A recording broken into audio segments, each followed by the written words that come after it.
Hello Capricorn. Capricorn यानी मकर राशि में Suresh god triple S Hindi tarot से। तो आज हम कैप्रिकॉन यानी मकर राशि की 72 आवर्स करंट फीलिंग वाली जनरल लव रीडिंग करेंगे। ये रीडिंग जनरल है तो आप पर मैच हो भी सकती है, नहीं भी हो सकती। जिस पर जितनी मैच होती है प्लीज़ आप एक्सेप्ट कर सकते हैं। सनसाइन मूनसाइन या नाम राशि जिसे भी चाहें आप इसे देख सकते हैं।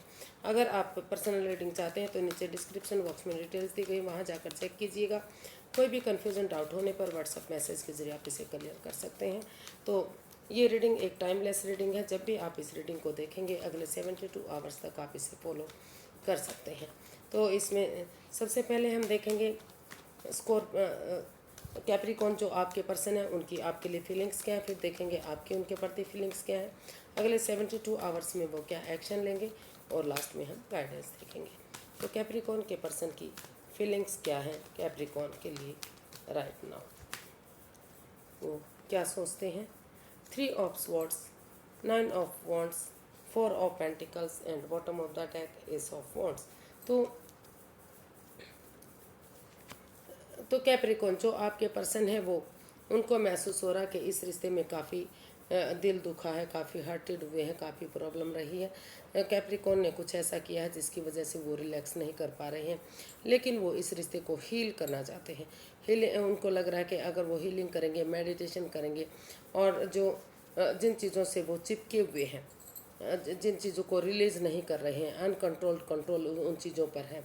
चाहे वो जॉब, बिजनेस है, पैसा है, over thinking, over control, over stress है, उन चीज़ों को छोड़ते हुए वो अगर इस रिश्ते में स्टैंड लेंगे अपने लिए या अपने प्यार के लिए, तो धीरे धीरे करके ये रिश्ता जो है आगे बढ़ सकता है। यूनिवर्स जी इसके लिए जो अच्छे आइडियाज़ दे रहे हैं, आप अच्छी अपॉर्चुनिटी दे रहे हैं, आगे बढ़ने का मौका दे रहे हैं। तो अगर वो उनको एक्सेप्ट करेंगे, उस पर वर्कआउट करेंगे, एक बिगनिंग करेंगे, एक शुरुआत करेंगे, तो धीरे धीरे करके वही बिगनिंग, वही शुरुआत आगे जाकर उन्हें एक ब्रांड न्यू बिगनिंग एक ब्रांड न्यू बिगनिंग दे सकती है। तो इसलिए वो इस रिश्ते को महसूस कर रहे हैं कि रिश्ता ना तो उनकी तरफ से ख़राब हुआ, ना तो उनके पार्टनर की तरफ से। दोनों तरफ से ही रिश्ते में परेशानियां आई हैं, दोनों तरफ से ही एक दूसरे को हर्ट किया है, एक दूसरे के साथ वाद विवाद, लड़ाई झगड़ा हुआ है। तो इसलिए उनको महसूस हो रहा है कि ये रिश्ता एक मौका और डिजर्व करता है, इस रिश्ते को एक मौका और देना चाहिए। तो इसलिए वो इस रिश्ते को हील करते हुए, जो इसमें दिल टूटा है, मन टूटा, उनको लग रहा है कि अगर हील करेंगे और उन अनकंट्रोल्ड कंट्रोल को छोड़ते हुए जो इसमें नेगेटिविटी दे रहे हैं, over thinking, over control, over stress, उन चीज़ों को छोड़ेंगे, रिलीज़ करेंगे और इस रिश्ते को आगे बढ़ने इसमें एक मौका और देंगे, तो यूनिवर्स की ब्लेसिंग्स के साथ ये रिश्ता आगे बढ़ेगा और फिर से एक न्यू ब्रांड बिगनिंग इस रिश्ते में हो सकती है। या फिर कुछ केसेस में ये भी हो सकता है कि इस रिश्ते में वो महसूस करें कि उनके पार्टनर ने उनका दिल तोड़ा है, वो हर्टेड है, प्रॉब्लम में है, काफ़ी नेगेटिविटी है, over thinking, over control, over stress इस रिश्ते में है। तो इसीलिए वो इस रिश्ते से एक दूसरे से माफ़ी मांगते हुए इस रिश्ते से मुंह मोड़कर नए नए रिश्ते की तरफ आगे कदम बढ़ाना चाहते हैं, ताकि आगे लाइफ में उन्हें कोई परेशानी, कोई दुख तकलीफ ना हो और वो रिश्ता उनके लिए स्टेबल हो जाए, वो रिश्ता, नए रिश्ते में वो हैप्पी रहे, खुश रहे। तो ऐसा भी वो फील कर सकते हैं, महसूस कर सकते हैं। आप देखते हैं कैप्रिकॉन आप अपने पर्सन के लिए क्या फील कर रहे हैं, आपकी फीलिंग्स क्या हैं।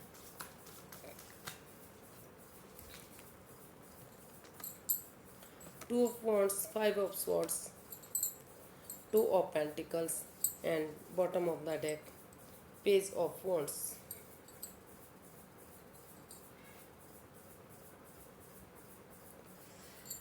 तो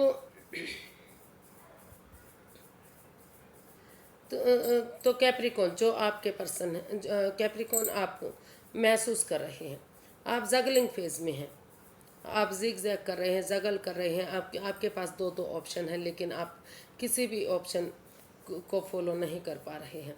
तो क्योंकि आपको बार बार महसूस हो रहा है कि इस रिश्ते में माइंड गेम है, मैनिपुलेशन है, आपकी भावनाओं के साथ खेला गया है। जो आपके पार्टनर हैं वो काफ़ी ईगोस्टिक इंसान हैं या फिर लड़ाकू टाइप के इंसान हैं। उन्होंने कुछ आपकी पीठ पीछे ऐसा किया है जो नहीं करना चाहिए था। तो दूसरी तरफ आपको लग रहा है कि अभी उनका सही समय आने का वेट और इंतजार करना चाहिए। दूसरी तरफ आपको लग रहा है कि आपको अपने पैसे, प्रॉपर्टी, जॉब, बिजनेस, एडवेंचर की तरफ ध्यान देना चाहिए। तो इसलिए आप अभी डिसाइड ही नहीं कर पा रहे हैं कि आपको क्या करना चाहिए। और पेज ऑफ द वॉन्ड्स बता रहा है कि नए सिरे से अगर आप इसमें एक नई सोच के साथ, नई ताजगी के साथ, एक फ्रेंड की तरह, एक दोस्त की तरह एक बिगिनिंग करेंगे, एक शुरुआत करेंगे और सही समय आने का, सही वक्त आने का वेट और इंतजार करेंगे, तो धीरे धीरे करके रिश्ता आगे बढ़ सकता है, इसमें खुशियाँ आ सकती हैं। तो आपको ये डिसाइड करना है कि आपको किस तरफ जाना है। अगर आप ये डिसाइड कर लेते हैं कि आप और कन्फ्यूज़न में नहीं रहेंगे, अपने पार्टनर को माफ़ करते हुए इस रिश्ते को नए सिरे से आगे बढ़ाएंगे, और एक बिगनिंग करेंगे और सही समय आने का, सही वक्त आने का वेट और इंतज़ार करेंगे, और फ्रेंड की तरह, दोस्त की तरह एक उनसे बातें करेंगे, उनके साथ घूमेंगे, उनके साथ डेट्स पर जाएंगे, तो जो गिले शिकवे, जो प्रॉब्लम है वो ख़त्म होंगी और नए सिरे से रिश्ता आगे बढ़ेगा। तो अभी आप कन्फ्यूज़न के स्टेट में हैं, आप ये डिसाइड ही नहीं कर पा रहे हैं कि आपको क्या करना चाहिए, क्या नहीं करना चाहिए। आपको एक तरफा लग रहा है कि आपको वेट इंतजार करना चाहिए, दूसरी तरफ आपको लग रहा है कि जॉब, बिजनेस, एडवेंचर की तरफ जाना चाहिए, क्योंकि इस रिश्ते में अभी माइंड की मैनिपुलेशन है। तो देखते हैं इसका जो है आपके पार्टनर जो है क्या इसमें एक्शन लेने वाले हैं। कैप्रिकॉर्न के पर्सन क्या एक्शन लेंगे, क्या the chariot, the star, page of cups and bottom of the deck ace of cups. तो कैप्रिकॉर्न जो आपके पर्सन है, वो इस रिश्ते को सबसे पहले एक दूसरे से माफ़ी मांगना चाहते हैं। वो इस रिश्ते में यही एक्शन चाहते हैं कि सबसे पहले एक दूसरे से माफ़ी मांगी जाए और नए सिरे से इसमें एक बिगनिंग, एक शुरुआत की जाए, ताकि जो अगर और अगर वो इस रिश्ते को हील करेंगे, मेडिटेट करेंगे, स्पिरिचुअल ग्रोथ करेंगे, तो जो भी इस रिश्ते में नेगेटिविटी है, जो भी परेशानियां, जो भी दुविधाएं हैं, वो ख़त्म होंगी और नए सिरे से ये इस रिश्ते में जो अगर हीलिंग होगी, मेडिटेशन होगा, स्पिरिचुअल ग्रोथ होगी, तो जो नेगेटिविटी है वो ख़त्म होगी और जो चक्रास हैं वो बैलेंस होंगे। जो इधर उधर वो चक्रास यानी कि बैलेंस नहीं बन पा रहे हैं, ब्लॉकेज आ चुकी है उनमें, तो वो ब्लॉकेज खुलेगी, चक्रास काम करेंगे। आपके सारा जो है हीलिंग होगी, मेडिटेशन होगा, तो आपके अंदर से एक अच्छी वाइब्स आएंगी। और किसी सुपीरियर की, किसी एल्डर की, किसी गुरु की मदद लेते हुए अगर इसमें वो यही एक्शन चाहते हैं कि वो इसमें आगे बढ़ना चाहते हैं, ताकि डिटर्मिन्ड बंदे की तरह एक डिटर्मिनेशन के साथ, करेज, हिम्मत और साहस के साथ, ट्रुथ के साथ, सच्चाई के साथ अगर वो गिव अप नहीं करेंगे, हार नहीं मानेंगे, तो ये रिश्ता रीयूनियन होगा, रिकॉन्सिलेशन होगा और धीरे धीरे करके जो ये एक बिगनिंग, एक शुरुआत होगी, वही बिगनिंग, वही शुरुआत आगे जाकर एक ब्रांड न्यू बिगनिंग बन सकती है। अच्छे आइडियाज़, अच्छी अपॉर्चुनिटी के साथ अगर इसको एक्सेप्ट करते हैं तो ये रिश्ता कामयाबी की तरफ बढ़ेगा। तो इसमें वो यही एक्शन लेने वाले हैं कि एक किसी सुपीरियर, किसी एल्डर, किसी गुरु की मदद लेते हुए स्पिरिचुअल ग्रोथ करेंगे, हीलिंग करेंगे, मेडिटेशन करेंगे, ताकि उनके चक्रास काम करें और डिटरमिन्ड बंदे की तरह करेज, हिम्मत और साहस के साथ बिना गिव अप करे, बिना हार मांगे आगे बढ़ेंगे और इस रिश्ते में जो भी परेशानी है उनको ख़त्म करते हुए इस रिश्ते को यूनिवर्स की ब्लेसिंग्स के साथ, उनके अच्छे आइडियाज़, अच्छे विचारों के साथ जो यूनिवर्स दे रहे हैं उसको आगे बढ़ाएंगे और आगे जाकर ये रिश्ता जो है ब्रांड न्यू बिगनिंग बन सकता है। तो यही वो इसमें एक्शन लेने वाले हैं कि ताकि ये रिश्ता आगे जाकर ब्रांड न्यू बिगनिंग बन सके, खुशहाली इस रिश्ते में आ सके।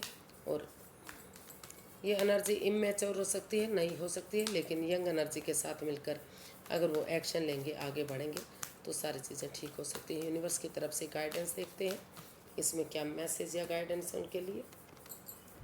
5 of pentacles, 10 of swords, night of cups and bottom of the deck 9 of pentacles. तो यूनिवर्स ही गाइड करना चाहते हैं कि अभी इस रिश्ते में इन एंड आउट की स्थिति है, ऑन एंड ऑफ की स्थिति है। आप एक दूसरे पर बिलीव और भरोसा नहीं कर पा रहे हैं, ट्रस्ट इश्यूज है। सबसे पहले आप एक दूसरे पर बिलीव कीजिए, भरोसा कीजिए और चाहे आपने उन्हें दुख दिया है, चाहे आपके पार्टनर ने आपको दुख दिया, किसी ने किसी को भी दुख दिया है, आप किसी भी प्रॉब्लम से अगर जूझ रहे हैं तो थोड़ा सा उठिए, चलिए और नए सिरे से इस सोच के साथ कि अगर आप उठेंगे, जैसे अंधेरे के बाद दिन होता है, अंधेरे के बाद रोशनी होती है, रात के बाद दिन होता है, अमावस्या के बाद धीरे धीरे करके पूर्णिमा आती है, और दुखों के बाद खुशियाँ आती हैं। तो उसी उम्मीद के साथ, उसी सोच के साथ अगर आप आगे बढ़ेंगे, या तो आप में से कोई भी, या तो आप अपने पार्टनर के साथ के पास गुड न्यूज़, गुड मैसेज लेकर जाएंगे, या वो फिर आपके पास गुड न्यूज़, गुड मैसेज लेकर आएंगे। तो धीरे धीरे करके जो है ये रिश्ता आगे बढ़ेगा। और जब तक आप इस रिश्ते में आगे, आपके पार्टनर आपकी तरफ लव ऑफर लेकर आते हैं, गुड न्यूज़, गुड मैसेज लेकर आते हैं, तब तक आप अपने आप को स्टेबल कीजिए। सिंगल रहते हुए अपना name, fame, job, business, career, पैसा, मनी, प्रॉपर्टी, इन सब चीज़ों पर ध्यान दीजिएगा, ताकि आप जो है अगर अपने लिए स्टैंड लेंगे, अपने पैरों पर खड़े होंगे, अपनी जिम्मेदारियों पर खरा उतरेंगे, तो रिश्ता आगे बढ़ने में कोई प्रॉब्लम नहीं रहेगी और रिश्ता आगे बढ़ेगा। उसमें धीरे धीरे करके खुशियाँ वापस आएंगी और फ्रूटफुल की तरफ आप बढ़ेंगे। तो यूनिवर्स जी यही गाइड करना चाहते हैं कि जब तक आपके पार्टनर या फिर आप उनकी तरफ जाते हैं, दूसरे पर्सन को चाहिए कि वो अपने जॉब, बिजनेस, एडवेंचर की तरफ ध्यान दें, अपने पैरों पर खड़े हों, क्योंकि अगर हो सकता है कि इस रिश्ते में पैसा, प्रॉपर्टी भी कहीं ना कहीं आगे बढ़ने में परेशानियां दे रहा हो, दिक्कत दे रहा हो। तो अगर पैसा होगा, प्रॉपर्टी होगी, सेल्फ डिपेंडेंट बनेंगे, अपनी जिम्मेदारियों को समझेंगे, तो खुद ब खुद रिश्ता आगे बढ़ने में आपको मदद मिलेगी और रिश्ते को स्ट्रॉन्ग होगा और मजबूत बनेगा। तो आज के लिए इतना ही, फिर एक नई वीडियो के साथ मिलते हैं। अगर वीडियो सही लगती हैं, अच्छी लगती हैं, तो प्लीज़ लाइक, शेयर और सब्सक्राइब करें, कमेंट्स करना ना भूलें। इससे मोटिवेशन मिलता है, हेल्प मिलती है और वीडियो बनाने में मदद मिलती है। तो फिर नई वीडियो के साथ मिलते हैं। हैप्पी रहें, खुश रहें। नमस्ते, थैंक यू सो मच।